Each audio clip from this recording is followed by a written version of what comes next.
By Gordon LaxerOpinionTues, April 17, 2018. NAFTA jeopardizes Canada's climate commitments. Prime Minister Trudeau declared himself a champion of the Paris Climate Change Agreement. Yet, Canada's NAFTA negotiations show the opposite. Canada supports energy proportionality, a little-known NAFTA rule that prevents Canada from quickly reducing greenhouse gas emissions (GHGs), according to a new report I co-authored with leading American and Mexican economists.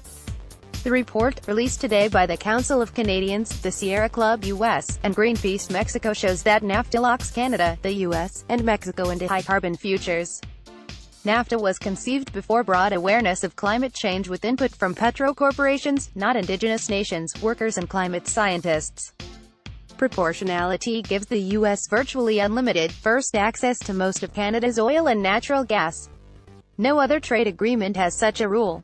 When Trump approved the Keystone XL oil pipeline to bring Alberta bitumen, oil sands oil, to the U.S., he said it would reduce our dependence on foreign oil.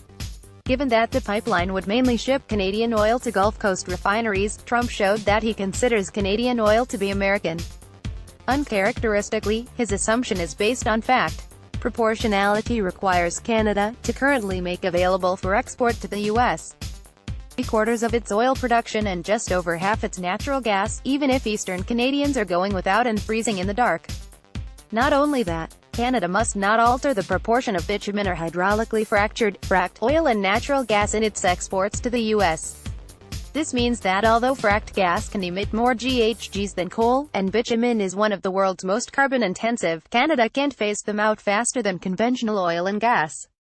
Under proportionality, Canadian exports of oil and natural gas can rise or fall through market changes, essentially decisions by big oil, but the federal government cannot reduce carbon energy exports to cut emissions, nor redirect oil currently exported to the U.S. to Eastern Canadians instead, to displace imports like it did during oil supply shortages of the 1970s.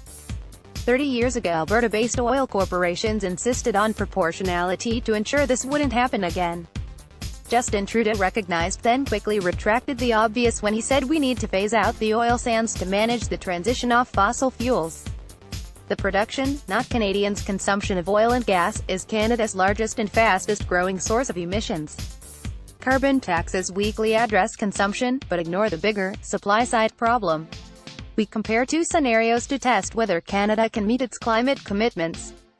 In the first, Canada remains bound by proportionality. In the other, Canada goes proportionality-free and phases out the export of bitumen and fracked oil and gas by 2030. Canada also ends oil and gas imports and uses domestic conventional supplies as transition fuels. In both scenarios, Canada reduces GHGs as aggressively as permitted. If Canada remains proportionality-bound between now and 2050, it will produce 1,488 more megatons of GHG emissions than by going proportionality-free. The cumulative climate pollution penalty over that period is twice that of Canada's current annual emissions and 12 times its 2050 climate pollution target. One can quibble over the speed of phasing out the export of bitumen and fracked oil and gas in the proportionality-free scenario. The point is that proportionality will hamstring federal and provincial governments for decades. Also, NAFTA's Chapter 11, the Investor-State Dispute Settlement (ISDS) mechanism, allows corporations to bypass domestic courts and directly sue U.S., Canadian, and Mexican governments in unaccountable tribunals.